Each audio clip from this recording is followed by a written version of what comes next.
Praise the Lord. கர்த்தருடைய பரிசுத்த நாமத்துக்கு மகிமையுண்டாவதாக. இந்த வெள்ளிக்கிழமை காலையிலே உங்களை சந்திப்பதில் மிகுந்த சந்தோஷம். இந்த நாளுடைய ஆசீர்வாதத்துக்கு ஒரு வேதவசனத்தை வாசிப்போம். அது லேவியராகமம் 26ஆம் அதிகாரம் 12ஆம் வசனம். நான் உங்கள் நடுவிலே உலாவி உங்கள் தேவனாயிருப்பேன், நீங்கள் என் ஜனமாயிருப்பீர்கள். அல்லேலூயா. இஸ்ரவேல் மக்களை பார்த்து ஆண்டவர் இங்கே ஒரு வாக்குத்தத்தமாய் பேசுகிறார். என்ன சொல்றாரு?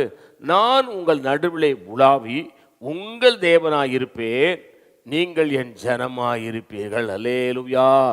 கவனிங்க, நீங்களும் நானும் ஆண்டவராகிய இயேசுநாதருக்கு பிரியமாய் நடந்து கொள்வோமானால், அவரை பிரியப்படுத்துவோமானால், அவருக்கு சுகந்த வாசனையாய் நாம் மாறுவோமானால், ஆண்டவருடைய வார்த்தை சொல்கிறது, நான் உங்கள் நடுவிலே உலாவி உங்கள் தேவனாயிருப்பேன், நீங்கள் என் ஜனமாயிருப்பீர்கள். அல்லேலூயா.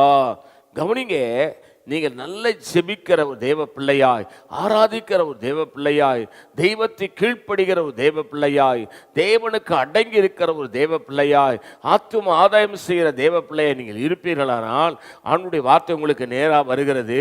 நான் உங்கள் நடுவிலே உலாவி. பரலோகத்தின் தேவன், அண்ட சராசரங்களுக்கு மேலே தன்னுடைய ஆளுகை வைத்திருக்கிற தேவன் உங்கள் வீட்டுக்குள்ளே, உங்களுடைய இருதயத்துக்குள்ளே வந்து உலாவி உங்களுக்கு தேவனாக இருப்பாராம், நீங்கள் அவருக்கு ஜனமாக இருப்பீர்களாம். அல்லேலூயா. இந்த இவ்வளவு பெரிய பாக்கியத்தை பெற்றுக்கொள்ள வேண்டுமானால் நீங்கள் ஆண்டவருக்கு பிரியமாய் நடவுங்கள். நான் உங்களுக்கு ஆட்சேபிக்கிறேன். பரிசுத்த பிதாவே, நீ என்னோடு பேசின நல்ல வார்த்தைகளுக்காக ஸ்தோத்திரம். இந்த வார்த்தையின்படி எங்களை ஆசீர்வதியும். இயேசு நாமத்தில் வேண்டிக் கொள்கிறோம் பிதாவே, ஆமேன்.